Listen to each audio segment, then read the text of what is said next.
Once upon a time, in a small village called Eki, nestled in the heart of Africa, there lived a wise elder named Bobatond.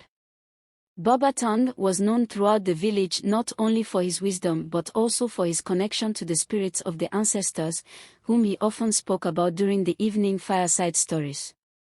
The people of Eki respected him deeply, and the younger ones would often gather around his hut in the evenings, listening intently to his tales of the mystical and the supernatural. One cool evening, as the sun dipped below the horizon, Bobatond began to tell a story that would change the life of one villager forever. The story was about Nuru, a young man who had always been skeptical of the supernatural. Nuru was a curious and bright young man. He had heard all the stories about spirits, ghosts, and animals that could talk, but he never believed in them. "These are just stories to frighten children," he would often say.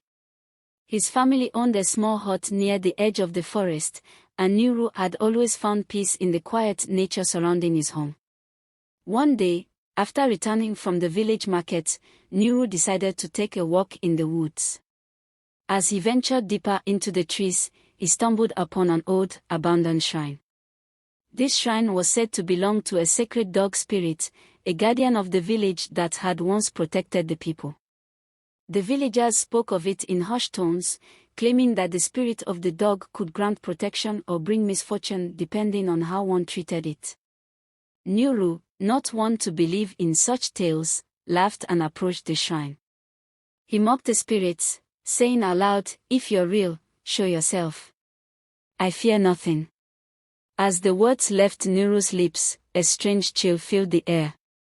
The wind began to swirl around him, rustling the leaves in eerie whispers. Suddenly, a soft growl echoed from the shadows of the forest. Nuru turned sharply, but there was nothing. He shrugged it off, dismissing it as the wind. But then, he heard it again, closer this time. From the underbrush emerged a large, sleek dog. Its coat was dark as night, its eyes glowing with an otherworldly light. The dog stared at Nuru, and for the first time, he felt a chill of fear run down his spine. The villagers had spoken of such a creature, a guardian spirit, tasked with protecting the village from harm, and punishing those who dared to disrespect it. The dog approached Nuru slowly, its gaze unblinking. Nuru, in a mixture of awe and fear, stood frozen. "Who are you?" Nuru asked in a trembling voice. The dog let out a low, rumbling growl, as if answering his question. To Nuru's shock, the dog spoke. "I am the guardian of these lands." The dog's voice was deep and resonant, though it seemed to come from everywhere at once. "You have mocked the spirits. Now, you must face the consequences." Nuru, shaken by the dog's words, took a step back. "I meant no disrespect. I only wanted to see for myself if the tales were true," he stammered.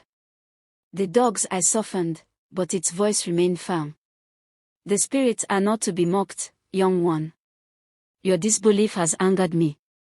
But I will give you a chance. You must prove yourself worthy of the protection of the spirits, or you will bring great misfortune upon your village." Nuru felt a sense of dread wash over him. "What must I do?" he asked, his voice barely a whisper. "You must spend 3 nights in the forest without fear," the dog replied. "You must show the spirit world that you respect the unseen forces around you. Only then will you be worthy of the protection of the sacred dog." And with that, the dog vanished into the shadows, leaving Nuru standing alone in the darkening forest. That night, Nuru returned to his hut, his mind racing. He couldn't understand what had just happened. The dog, the spirit of the dog, had spoken to him, and now he was tasked with an impossible challenge. He had never been afraid of the dark or the forest, but something about the dog's words made him uneasy. The following evening, Nuru gathered his courage and ventured into the forest again. As he walked deeper into the woods, the sounds of the forest grew quieter. The night seemed unnaturally still. His heart pounded in his chest as he recalled the words of the sacred dog. For the first night, he sat by a fire, watching the flickering flames. But as the hours passed, he began to feel the weight of the silence pressing in on him. Every crackling branch and rustling leaf sounded like footsteps. The wind whispered his name, and the shadows danced menacingly at the edge of the firelight. He felt as though he were being watched, and his unease grew with each passing hour. At the stroke of midnight, Nuru heard a sound. It was a faint, distant bark echoing through the trees. He froze. It was the dog. The guardian was out there, watching him. "Do not fear," a voice said softly in the wind. "Fear weakens you." Nuru, shaking, fought to control his fear. He knew he could not leave now, not if he wanted to prove himself. He sat still and focused on his breath, repeating to himself the words the dog had said, "Do not fear." By dawn, the first night had passed. Nuru was exhausted, but he had endured. The next day, he went back to his village to rest, but the villagers had begun to notice strange happenings. Animals were behaving oddly, and people began to whisper about the spirits of the forest being restless. The second night came, and Nuru returned to the forest. This time, he felt the presence of the sacred dog more keenly. The air grew colder, and the forest seemed alive with sounds that made his skin crawl. The trees creaked, and the wind howled like a mournful cry. As he sat by his fire again, he heard the bark once more, much closer this time.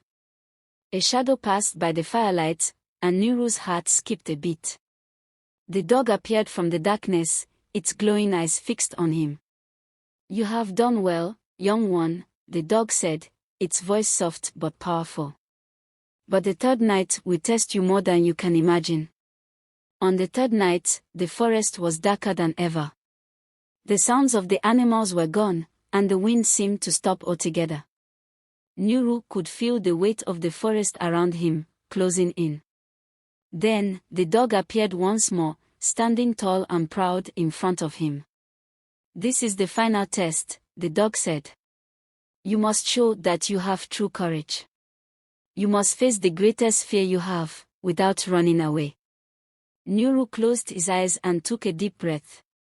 He thought of the stories his father had told him about spirits, about the spirits of the ancestors watching over them. His greatest fear was the unknown, the darkness that he could not see, but he knew now that he must embrace it. When he opened his eyes, the dog was gone, and the forest was still. The fear he had felt was no longer there. He was at peace. The next morning, as the sun rose over the horizon, Nuru returned to the village. The dog was nowhere to be found, but he knew that he had passed the test. From that day forward, Nuru became a believer in the spirits of the land. He had learned that the spirit world was real, and that only through respect and courage could one truly understand it. Bobaton finished telling the story, his voice filled with warmth. "And so, my children," he said, "the sacred dog continues to watch over our village, guarding us with love and strength. Remember, the spirits are always with us, whether we see them or not. Respect them, and they will protect you." The children, wide-eyed and fascinated, nodded, understanding the lesson. Thanks for watching. Subscribe.